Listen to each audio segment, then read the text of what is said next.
안녕하세요. 6일입니다. 비가 많이 오는 한 주입니다. 다른 나라들도 이상기후로 많이 힘들어하는 것 같습니다. 계속 시작할 때 언급하는 게 기후 이야기이고 지구야 아프지 마라인데 그냥 하는 말이 아니라 정말 아프지 않았으면 좋겠습니다.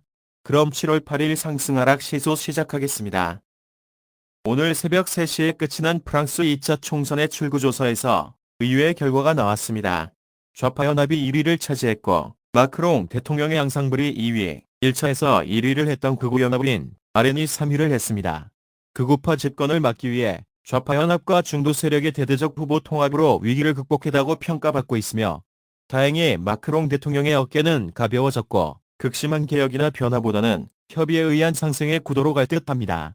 물론 프랑스는 동거정부 구성 등 향후 국정 운영의 난관이 예상되긴 하지만 유럽에서는 또 하나의 정치 리스크가 해결되는 분위기이고 이는 유머화를 강세로 이끌 것이고 달러 약세, 원화 하락으로 이어질 것입니다. 마크롱 대통령은 2017년 39의 젊은 나이에 대통령이 되었습니다.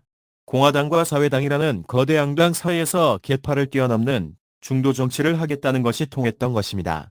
하지만 임기 중의 유류세 인상, 연금제도 개선, 기업 친환경 정책으로 해고 규정 완화, 실업수당 수령 기준 강화 등 민심에 역행하는 정책으로 인기를 잃어갔습니다. 결국 극우연합과 좌파연합에서 내건 공약이 마크롱 대통령의 정책에 반대하는 공약을 내걸고 성공을 보고 있는 것이니만큼 향후 국정 운영에서도 마크롱의 정치가 어려움을 받을 듯합니다.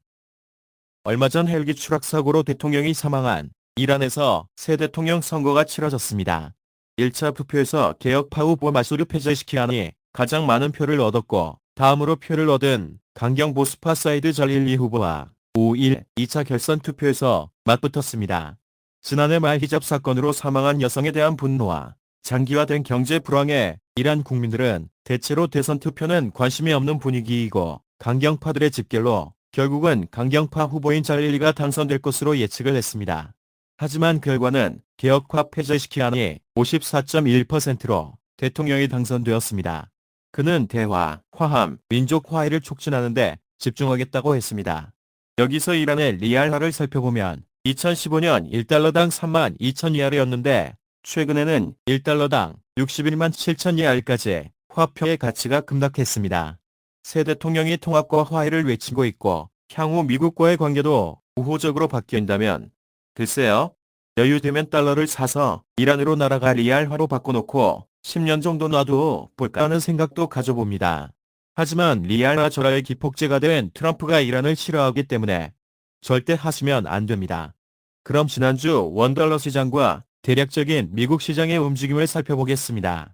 월요일 새벽 프랑스 총선에서는 예상대로 극우 정당인 국민연합이 승리로 끝났습니다. 하지만 그 점유율이 예상보다 높지 않다는 평이 있어 유로화에 큰 영향을 미치지는 못했습니다. 월요일 미국의 구매관리자 지수는 48.5로 예상치 49.2보다 위축되는 모습을 보여 금리 인하 쪽으로 분위기가 흐르는 듯했습니다. 하지만 1차 대선 토론 이후 트럼프 재집권에 대한 우려감으로 달러가 강세로 전환되었습니다. 트럼프가 대선에서 승리할 경우 인플레이션이 다시 심화될 것으로 우려해 미국 금리를 선제적으로 내리는 것은 힘들 것이다라는 인식이 커지고 있습니다. 화요일 개장한 원달러는 아시아 통화 약세에 동조하면 상승폭을 키웠습니다. 엔화가 161엔을 넘어 162엔대에 바짝 다가가는 모습에 원달러도 1390원으로 동반 상승했습니다. 화요일 밤 파원회장은 유럽중앙은행 포럼에서 각종 지표가 디스인플레이션 경로로 가고 있다고 평가하는 발언이 나왔습니다. 이에 시장 금리도 하락했고 전체적인 금리 인하의 분위기가 되살아났습니다. 미국의 구인 건수는 전월 대비 22만 건 증가한 814만 건으로 집계되었습니다. 화요일 발표된 외환 보유액은 4,122억 1천만 달러로 전달보다 6억 2천만 달러 감소하는 걸로 발표되었습니다. 4월 마이너스 60억, 5월 마이너스 4억 3천만에 이어 3개월 연속 감소했습니다. 화요일 밤 발표된 미국의 노동, 고용 지표는 전반적으로 예상치를 하회하는 모습으로 고용시장이 좋지 않다는 쪽으로 발표되었습니다. 그리고 공급관리협회의 서비스업 구매관리자 지수도 48.8%로 4년여 만에 최저치를 기록했습니다. 이로 인해 금리 인하에 대한 기대감은 올라가고 미 증시는 사상 최고치를 기록했습니다. 하지만 이 수치보다 더 관심을 가져야 할 것이 구매관리지수 내 하위지수로 신규 주문지수가 있는데 이 수치가 47.3으로 전월 대비 6.8포인트 하락했다는 것입니다. 향후 미국 서비스업 경기가 더 나빠질 것이라고 볼 수밖에 없을 것 같습니다. 6월 FOMC 회의에서 위원들은 미국 경제 성장률이 점진적으로 냉각되고는 있다. 하지만 금리 인하를 서두르지 않겠다고 또 청개구리적인 발언으로 이야기했습니다. 7월 4일 미국은 독립기념일이라 휴장이었고 유럽에선 영국의 총선 결과가 제1야당인 노동당의 압승으로 끝이나 정권 교체를 예상하고 있습니다. 프랑스의 총선 결과도 예상이 극우 세력이 과반을 넘기기 힘들지도 모른다는 예측이 있어 급격한 정책 변화는 힘들 것이다라는 인식으로 혼란한 심리는 줄어들었고 유로화는 강세로 달려는 약세로 움직였습니다. 5일 밤 미국의 비농업 부문 고용은 예상치를 살짝 증가하는 것으로 발표되었습니다. 다만 실업률이 4.1%로 예상치 4.0%를 넘어섰습니다. 이는 9월 금리 인하의 무게감을 더 실어주는 모습이었고 달러화는 더욱 약세로 움직였습니다. 숫자가 많고 장황한 내용이라 어렵지만 정리하자면 미국 고용은 나쁘고 실업률은 증가했다.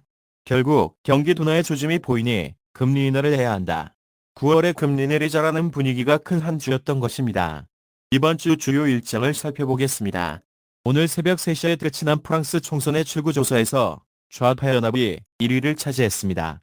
다행히 마크롱의 입지는 바닥을 면했고 향후 협치에 의한 정치를 예상하게 되었습니다. 물론 이후 총리 선출 등 또 다른 변수가 있지만 현 시점에서는 리스크 해소의 분위기라 유로는 강세를 유지할 것이고 이는 달러 약세, 원화 하락으로 이어질 것입니다. 11일 낮에 개최되는 금융통화위원회에서 이창용 한국은행 총재의 입을 자세히 보아야겠습니다. 최근 우리나라 소비자 물가 상승률이 2.4%로 작년 7월 이후 11개월 만에 가장 낮은 수치로 발표된 것을 감안한다면 8월 금리 인하가 가능할 것 같지만 가계부채 증가와 원달러 환율 레벨이 걸림돌이 되고 있습니다. 이 총재의 발언이 무엇보다 중요한 방향을 제시할 것 같습니다.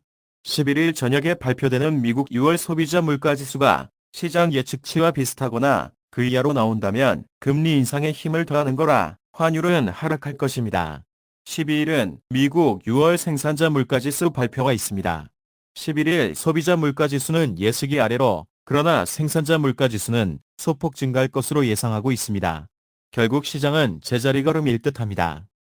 상승 하락 시소 분석입니다. 상승 요인으로는 대선 토론 이후 고령 위기로 자진 후보 사퇴를 종용당하는 듯한 바이든과 끝까지 완주 의사를 보이고 있는 바이든의 고집이 시장을 혼란스럽게 만들고 있습니다. 그리고 우리나라의 8월 금리 인하 예상도 환율적인 면에서는 상승 요인이 되겠습니다. 중국의 통화 선진화 정책을 펴 위험화가 절하될 수도 있다는 소식이 있습니다. 이 또한 원화 환율 상승 요인이 되겠습니다. 하락의 요인으로는 하마스가 기존 휴전 조건을 일부 수정한 새 휴전안을 중개국 미국, 카타르, 이집트를 통해 이스라엘에 전달했고 이스라엘도 이에 긍정적인 반응을 보이면서 휴전의 속도가 나고 있습니다. 중동의 평화가 찾아오는 거라는 것이 환율적인 면에서는 하락의 요인이 되겠습니다.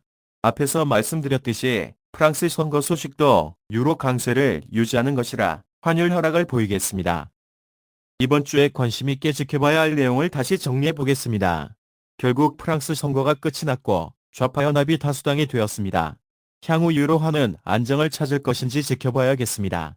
그리고 살짝 내려앉은 엔화의 움직임이 결국 160엔 아래로 내려갈 것인가도 보아야 할 것입니다. 11일 12일 미국의 지표 발표가 9월 금리 인하의 확정적 도장을 찍어줄 것인가도 관심거리이며 우리나라 금통위 결과도 궁금해집니다. 이번 주 예상폭은 위쪽은 1385원, 아래쪽은 1370원을 예상합니다. 결국은 1400원은 넘사벽이었다를 확인하는 한 주가 될지 지켜보아야겠습니다. 이상으로 7월 8일 6위의 상승 하락 시소 분석을 마치겠습니다. 계속해서 비가 많이 내리고 있습니다. 큰 피해 없으시길 기원하며 내일 차트 분석으로 뵙겠습니다.